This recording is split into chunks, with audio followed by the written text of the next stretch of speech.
Hi, I'm David Weegenaar. I bring you chess daily, other than Sundays, via Christchurch, New Zealand. Today's date is the 24th of October 2017. This is week 50, number 2 session for the week. I bring you today a game that was played in 1981 from the Soviet Republic's teams. 1981. This championships of teams from all the republics of the USSR, augmented by sides from Moscow and Leningrad, was staged in Moscow May 16 to May 30th, 1981, of course.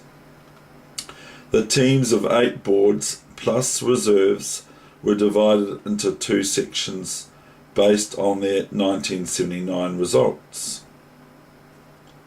Okay, so this is the game I bring you today. It's a Nimzo Indian named after Nimzovich, and so here we go with this game for today. It's played as black is Yutiv, and this is none other than Garry Kasparov playing white against Yutiv. Okay, so this is the Soviet Republic teams championships for 1981. I've already said that a number of times.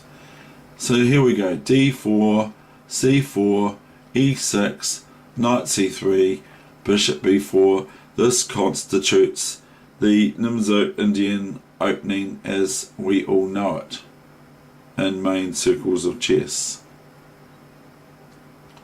E3, one of the main variations against the Nimzo Indian. Bishop D3, simple development, no worries about the doubling of my pawns possibility for white from bishop takes knight check. Now there's no problem. If the bishop takes the knight now, then white would end up with either a knight on C3 here, this one here, or a pawn on C3. Either case, it's fine for white, in my opinion only. C6, F3, C5. Now what's that all about? How come this player plays C6 and then C5? Seems odd. But anyway, we will move on.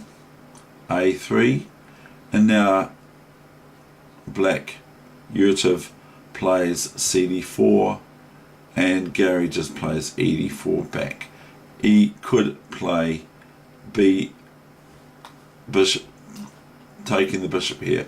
He could take this bishop now, but he chooses ED4, which is probably more sensible. Bishop E7, Knight F4. Now we've just got a simple attack of the D pawn by white, attacking it twice, whereas black is only defending it once. Now comes a wee bit of a surprise move. The knight goes back home to B8. So if it comes out again this knight, which it does of course, if it comes out again, it's not developing because it's already developed, but now it's gone back home. So I know that it will aid development, but it's already developed, so it can't develop again.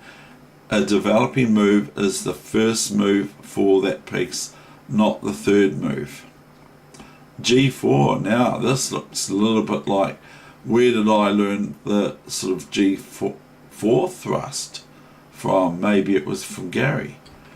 Bishop D6 and King H1. Rook E8, and now we could experience some taking on D5 here, But Gary doesn't do that sort of tactic. He just keeps it clean with g5, bishop f4, bishop f4, knight h5, fair enough.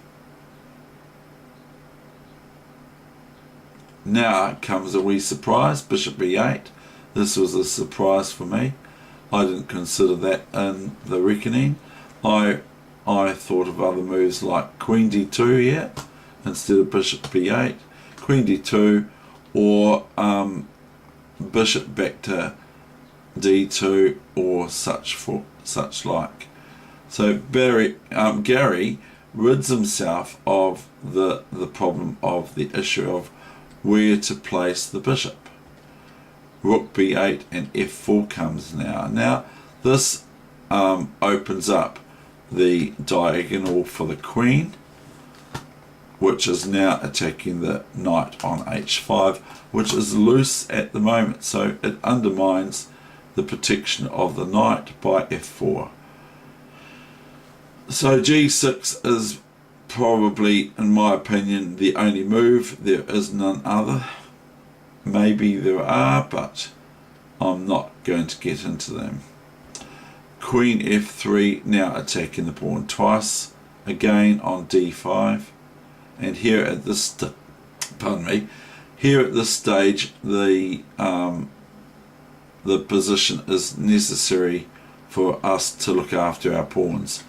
b6, so Gary's opponent, Yutiv, threatens if here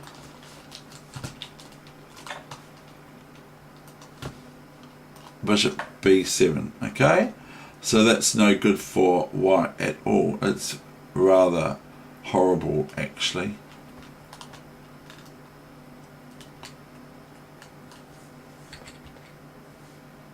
So with knight d5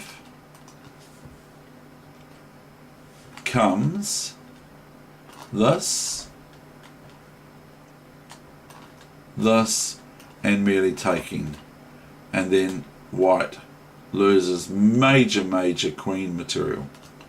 There's nothing that white can do against if they play bishop here. It's just bishop takes bishop, and the queen is very embarrassed, lost to simplicity. So after b6 we have the main line, which is not that computer.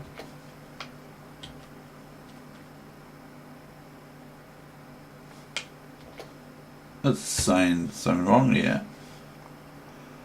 f5 is the move, not that.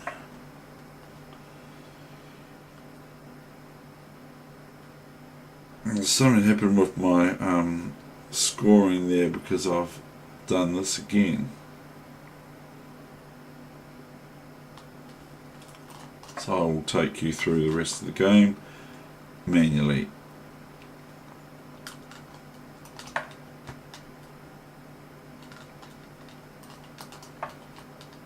Sorry about that. Rook a e1. I had it all pre-programmed, but must have analysed it too much. Queen d6. Now in chess, quite often you just play the moves that look like the right move, and this looks like, to me, the right move. Rook e5. Rook d8. Because we're sort of like threatening something major here. Look at this. White's actually threatening almost this too, but not really. But they are threatening this. So let's just say here, okay, new variation. Got this, if this, then this, then this, then this, then this, then this. So that's no good. So here we got after instead of a6 we go rook t8 for black. That's what black played. Queen e3. Now comes b5. Now looks like some plays happening over here for the black forces. b5, and now we have b4 as before. b4 and AB, rook b4, bishop takes h5. Gary keeps it very simple. GH, except for this move, he plays g6 here. This primarily opens up the queen attack on g7, checkmate. And so the bishop would be taken if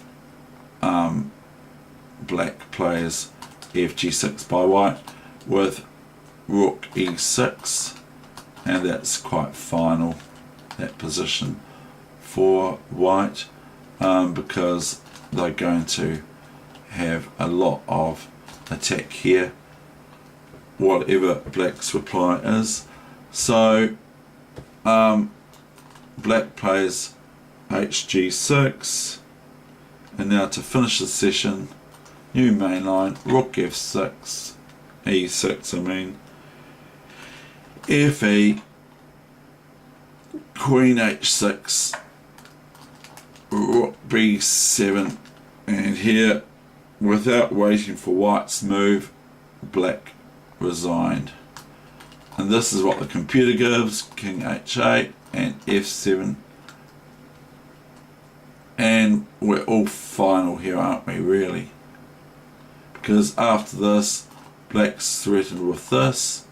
So even if they try this, which is no good, we can just huddle this rook into f6, and the rest is history. Okay, I hope you enjoyed that. It's gone over my over my 10-minute session, but I think that you may like this game, and so hope you enjoyed it, and I better get off before the train comes.